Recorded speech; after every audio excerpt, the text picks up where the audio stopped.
I'm just so proud. You worked so hard, from the mean streets of inner Slovenia to put together what was, in the regular season, the single greatest televised performance ever. Okay, televised. Yeah, Wilt's game wasn't on TV. Okay. Wilt's 100, it's still 100. I know people minimize it because it's Wilt. It's 100 points in a professional basketball game. I'll go ahead and give that the gold medal. But no regular season performance by anyone. There's your, right now, your Mount Rushmore regular season NBA performances. Okay. Wilt's 100, Luka's 60, 20, and 10. Kobe's 81, and an underrated Jordan game. Yeah, man. Before Jordan had won a title, and he didn't even win the title that year, so I know it probably doesn't count to the rings culture, folks, but 69, 18, and 6 is pretty strong. But I'm going to give you a couple reasons why Luka's game yesterday is the best game any of us have ever seen, because none of us this is a hill to climb saw. It's not that big of a hill to climb. First of all, the context of it. His team's down 9 with 35 seconds left. In the last 20 years, 13,885 teams have been down 9 or more with 35 or less seconds left. You know how many of them won? 0. 1. Well, 1 now. It was 0, now it's 1. That's the first reason. Here's the second reason. He's the only guy in league history that could have done that. That could put up that stat line. It's not just that he's the only guy that has done a 60, 20, 10. He's the only guy that could. LeBron's career high in rebounds in any game, not triple-double, in any game, is not 20. Jordan never had a 20-rebound game. Harden, who we've seen have a 60-point triple-double, never had a 20-rebound game in his career. So the fact that he could do it, he did do it. It was in a comeback. Yeah. He had to perfectly execute the missed free throw rebound putback, which we see teams try a dozen times a week, and no one ever executes. But why doesn't it work usually? Well, listen, with every great sports moment, there's usually a bit of failure by the opposing defense. But you know what? I would argue I'd have forced the ball out of Wilt's hands a little more in the 100-point game in Hershey, Pennsylvania. I'd have sent some triple teams at Kobe if I were the Raptors coach at the time. But you know what? There is always some malfeasance on the other team's behalf for a great player to do a great thing. But we will see another player score 80. Devin Booker's come close. Will we see another player score 60 this month? Maybe, but the 60 points is not what does it, Wildes. Oh. Why are you unimpressed? Why are you unimpressed? You're unimpressed? No, I was impressed. What I don't like is exaggeration. That's why they call me the mayor of fair, Greg. Because someone in a world full of exaggeration and recency bias has to sit here and say, you know what? Great performance. You know what else was a great performance? Oh, Kyrie. Remember when he had 60 against the Magic less than a year ago? How about Karl Anthony Towns? 60. Tatum, Wildes, 60. The Bradley 60 Beal, 60. is not the key to it. The rebounds aren't that impressive to me. They're not. See, and that's what bothers me now. Because 10 extra rebounds than Kobe? No. Okay. Because in overtime? All right. In today's game, everybody almost tries to normalize the triple-double. And it pretty much can be normalized. I'll give you that if you're getting 20, 10, and 10, 11, whatever. Yeah. But to get 20 rebounds. And to get 10 assists and to do it in a comeback. I don't think how many centers, how many big men are averaging 20 rebounds or have that in this season? It's a great performance. It is not as good as Kobe's 81. Kobe's 81 was so noteworthy. Jalen Rose got more famous just for being on the court with Kobe. Okay. Kobe's 62 when he played 3 quarters. And by the way, Dusty, he had 8 rebounds no one talks about. Because 21 rebounds and 8 rebounds not in the same world. In 37. And it's also an overtime game. Hold on, Wildes. So Kobe's 62 in 3 quarters versus Luka's 60 in overtime. In 3 quarters recently, and you don't care about it. Listen, I am not disrespecting Kobe to say part of the reasons Kobe's 62 in 3 quarters and 81 is as legendary as it is because he is as legendary as he is. Klay Thompson scored 60 and did not play in a 4th quarter recently. Nobody cares. James Harden did it 2 years ago with the Rockets, 60 through 3 quarters and sat for the fourth, and nobody cares. Kyrie, when he scored 60, barely played in the fourth, and nobody cares. The point for the Luka thing is not that he scored 60. Just like for Kobe, the 60-point game was unbelievable, but it was not unprecedented. The 81-point game, which I had on the Mount Rushmore, is unprecedented. But do you think that is going to stand? Do you think for the next decade, we've seen Devin Booker flirt with it a couple times. Yeah. Do you think someone's going to crack 80? Because I do. I don't think this will happen again unless Luka does it. Probably someone will get to it. But Kobe's had 3 games that will be more memorable in the next 10 years than this game. We might remember this game as a nice moment in Luka's career. But it's not as good as Kobe's 81. It's not as good as the three-quarters game. It's not as good as or memorable as his final game. I know the final game wasn't the most efficient game in the world, but it's a memory. This was a solid game in overtime that the Knicks helped him out a bit. It's a great performance. It is not on Kobe level, and that's from the Mayor Affair. Okay. It's not on Kobe level from a points perspective. I get that. And for me, Dusty, I would love to know, how many shots did Kobe take in that game? Because he was efficient. In the 81-point game, he was efficient. He was 61%. But Luka was 68%. Exactly. Like, he was 68% from the field last night. 20 boards, 10, like... Greg, are you going to remember this in 10 years? I will. Of course. You know what? I'm going to put it in my calendar. Call Greg up. Absolutely. And say, Greg. Can I say one other thing before we move on? Yeah. There is a difference between legendary, memorable, all those things, and best performances. I'm guessing most of the audience, even though we as a nation have become Michael Jordan zealots, didn't even know he had that game against the Cavs. 69, 18, and 6. But the fact that we have not deified that performance the way we have other lesser Jordan performances doesn't mean it's not his best one.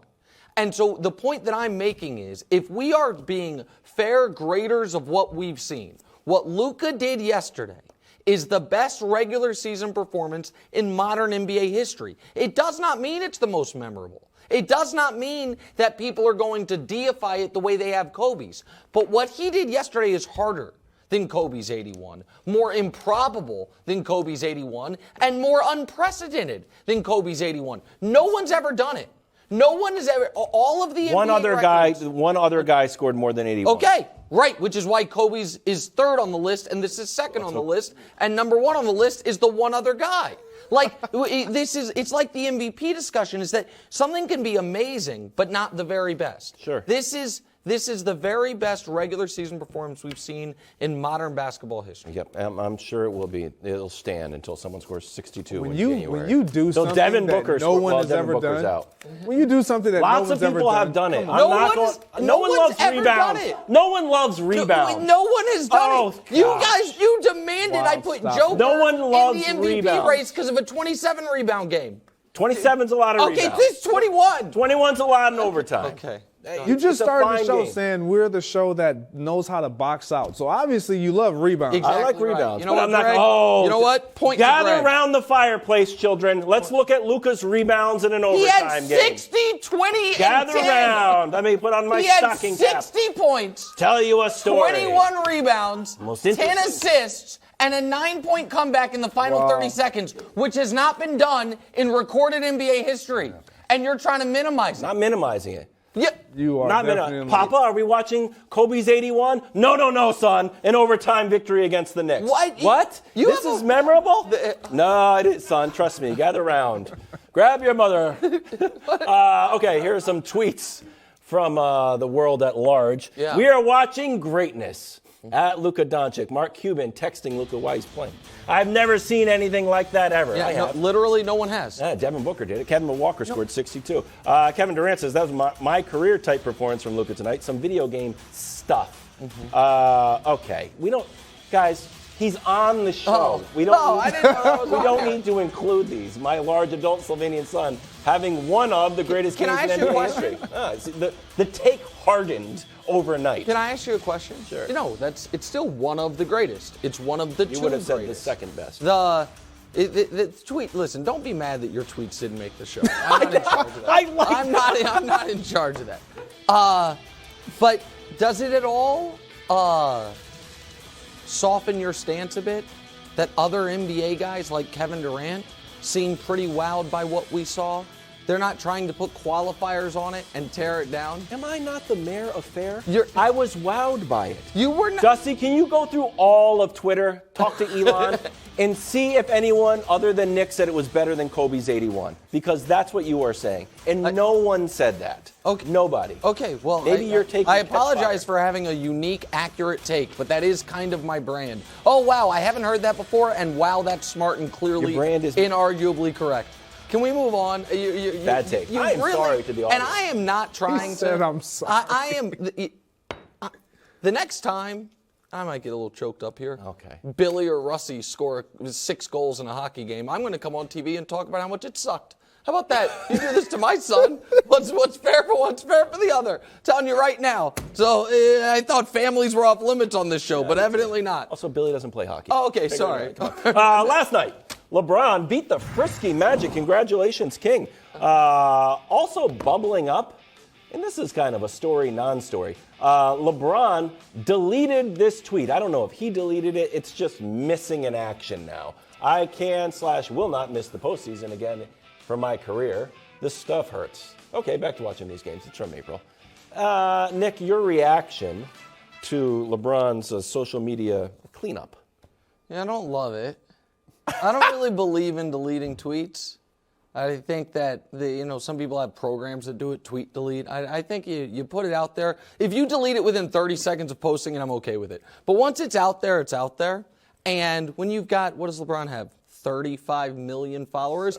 I don't really, it's also bad strategy because the only reason people are talking about this is because he deleted it. Like it actually makes it more permanent by deleting it. But it also, to me, was, assuming he did it, he's coming to the same similar unfortunate realization that a lot of us are, which is despite the fact that LeBron is having a better year than anyone could have possibly realistically expected for him to have at this point in his career. He's still an All-NBA guy. He is still a top 10 player in the league. The Lakers roster is so terribly constructed. They were 3.5-point underdogs to the Magic last night. Now, they ended up winning and covering by a lot, but the marketplace looked at the Lakers with a healthy LeBron James and said, yeah, they're probably going to lose. Now, they ended up winning, but I think LeBron recognizes, Greg, that if AD is out a couple more weeks, much less another month, that this team absolutely could miss the playoffs. Yeah, just let us know what we already knew. The Lakers just aren't good enough.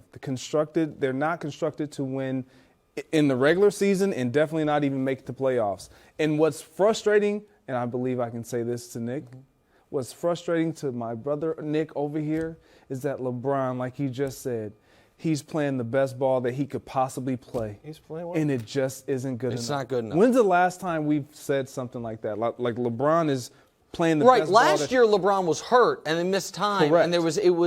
And so that was part of the reason. But the fact that LeBron, for the most part, has been healthier than expected and better than expected, and the team stinks, it's just unfathomable. Awesome. And he hasn't, we talked about this yesterday.